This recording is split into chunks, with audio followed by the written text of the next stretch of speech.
Hello everybody, this is Sarahscopic and you're watching another episode of ScopicPeeps. So before we get into that, I actually had some random comments on my page that I'm going to respond to now. Sarahscopic is rigged. It is not rigged, excuse me. If you didn't like my fair and just ratings from the last episode where I talked about why your color is the best color, then I'm sorry, you just can't take it that you lost. I also was schooled on how science works, so let's see if I can read this. Alright, I'll give you your answers. Every color has an associated wavelength of light. Yes. The longest wavelength corresponds to the lowest energy. This is red. I know this. We run up the spectrum to purple with the shortest wavelength and highest energy. That is how light really works. Got it. 1 hour later. Now, what happens when the red and blue cones fire at the same time? There is no wavelength of light that could possibly do this since they exist at opposite ends sides of the spectrum. But the brain has to interpret this somehow, so it makes up a color. Thus, magenta. Get science, Sarahscopic. Boom! Hold on, we're gonna try this again. Editor John put an explosion right there. Yeah, you like all the cool YouTubers do, where they all of a sudden have random explosions everywhere. Boom! There we go. Yes, awesome. And that is how you get science, folks. Now, last episode, the question of the week that I asked was, if you could go back in time anywhere, where would you go and why? I'm gonna start with the YouTube comments because it's already on the screen, so let's just get this started. If I could retain my memories, I would go back to the first time I tried to fill up my gas tank. I would know how to actually fill it up and not waste $10 and not lose my phone memory info and maybe not deal with my passive-aggressive coworker. And yes. I'm sorry, Shining Suki! That sounds like a terrible time. To answer the question about new music, not technically new, I've had it for a bit. You probably couldn't really hear it on the other channels, but that is still by Treadle. You guys should check out his stuff. He does my ending music and this walking theme music that I sometimes use on my channel, so yeah. It's awesome music, all by Treadle. You should check out his stuff. He's a cool guy. And also, I should talk to Sassy Speak about nerdy mugs. We're all gonna drink tea together. It's gonna be great. Truthfully, I would go back in time to Game Grumps Live and relive it all over again. I would also bring Toys the Fago. Nobody's gonna understand this reference, but that's okay, because I'm gonna explain it. The Sassiest Pink and I in real life, actually went to Game Grumps Live, and it was amazing. I'm not even sure if I did an episode about it, but I should do an episode about it. So maybe we'll just wait and I'll do a traffic musings about it. So yeah, it was awesome. I go back in time to that too. I would really like to go to ancient Kazakhstan. I would really like to go to ancient Kazakhstan. Odd locale, but the reasons are super cool. So a friend of mine went to Kazakhstan some years ago to be part of an archaeological dig for his bachelor's degree in Central Asian history. Kazakhstan in general is an interesting place, but one of my favorite things that my friend talked about was a dessert. I don't remember the name. Apparently there are gigantic stone miles just sitting there in the sand. Oh, I'm sorry, deserts. I read that wrong. I guess I really like chocolate, and she didn't even spell it wrong. I'm just bad at this. Anyway, there was a desert. With sand, not chocolate. No one knows why the heck they're there or who put them up. I want to know why. Also in the same desert, and this is apparently the only desert in the world where this happens, when there are sandstorms, the desert actually sounds like a human voice, singing. Well, that's terrifying.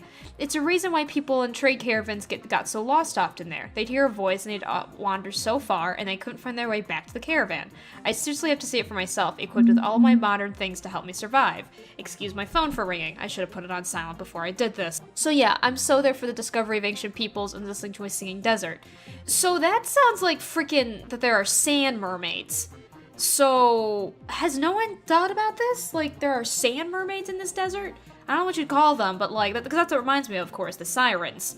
They're pretty sure you just found sand mermaids. I don't have a cool name for that other than that. Anyway, that sounds really awesome. I've never known that. I don't even know if I'm even pronouncing Kazakhstan correctly. Maybe it's Kazakhstan. I don't know. I'm so sorry for my mispronunciation. We at Sarahscopic don't do enough research about pronunciations, and I apologize for that. Now, we're gonna go to my Facebook page, where I also asked this question and got even more responses. So many delicious responses. My favorite was the fact that there was a lot of misunderstanding of this question. I probably should have been a little more specific. Dresden, Germany, 1860. It was one of the most beautiful cities in Germany with centuries of history, wonderful architecture, all lost to the terror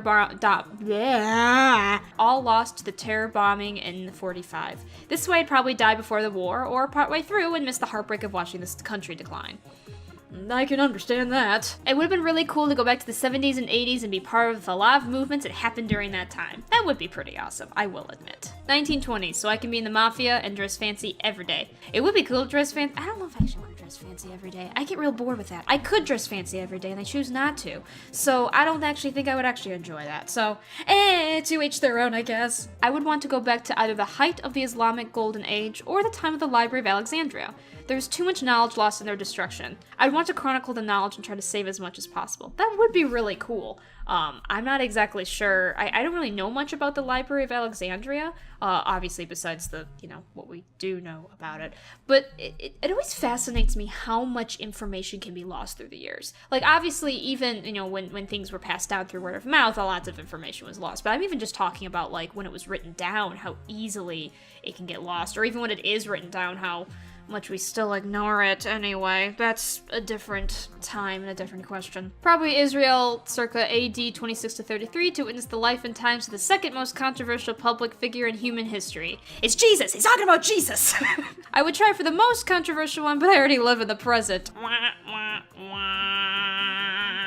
As an example of somebody who was very specific and wanting to know all the details of this question, they asked if they still have to Indian. If I could blend in physically, linguistically, then I'd love to explore early to the mid-19th century Europe. Would have loved to have heard the orchestras of those eras playing Beethoven, Brahms, Tchaikovsky, Wagner, etc. I almost said Wagner. If I'm of the same appearance, language, and knowledge as I have now, I'd probably go back to being a teen in the 1990s to make a few good business predictions and enjoy my life as a zillionaire hobbyist musician. Maybe anonymously send some specific enough tips to the FBI to try to prevent some 9/11s from happening. Sounds about right to me. Speaking of also taking the question very specifically, I'm good at where I'm at. I would never want to live in another time because oppression, illness, etc. Which, it's true, but it's not very fun. But if I could be just an invisible observer who pops in and out, I'd love to go back to Renaissance Italy. I would like to go to see Renaissance Italy. Like, it was such a weird time, and so many interesting things were happening, especially with art. I honestly cannot think of a time where I'd be in a state of safe livelihood being an outspoken woman from the future. Yeah, that would suck. And some of us had more practical answers on the list. Go back to high school and stay there. Adulting is hard. I feel ya. Adulting is the worst. Adulting is indeed the worst. I'm trying to think of a time and a location where I wouldn't perish. Yeah. And my favorite response is #nowhere. I don't know where nowhere is, but it's popular enough to have a hashtag for it, so it must be trending. Please, somebody laugh. Now, I asked myself this question. If I could go back in time, where would I go? Now, of course, trying to keep the whole thing in mind of like, oh my gosh, you have to be careful of like whether you would actually survive that time, blah, blah, if you had to live it, blah, all this kind of stuff. And so I don't really have a perfect answer that tells, figures out all this stuff of like, oh, where would I actually have been able to survive and things like that. But putting that aside, like, not thinking this through, if I were to go back to anywhere in history, I don't know the exact years, because I'm not good at history, but going to the time of the Greeks, I think would be really, really interesting, just because that's where a lot of old theater culture, kind of first started, and a lot of those philosophers of the day that we still study and there's some of their writings and such like that. I think that'd be really interesting to kind of see. It always seems to be kind of like an unknown time in history too. There's a lot of like mythology around it, but not other than that, like it just still seems to be this weird like mystical time, and so to me that'd be really fascinating to see. So you guys can judge me for that in the comments below, I suppose. Remember, too, that you are allowed to ask me any question in the comments below. I will choose whether to answer it, of course, but that's also an option if you don't have a suitable response for the next question of the week. So, next time, my next question of the week is, does pineapple belong on pizza? Make your argument in the comments below and let me know. Thank you guys for watching, and I hope you enjoyed this. I hope you guys have a wonderful day. I hope something amazing happens to you. Without further ado, I hope to see you all in the next episode. Bye-bye!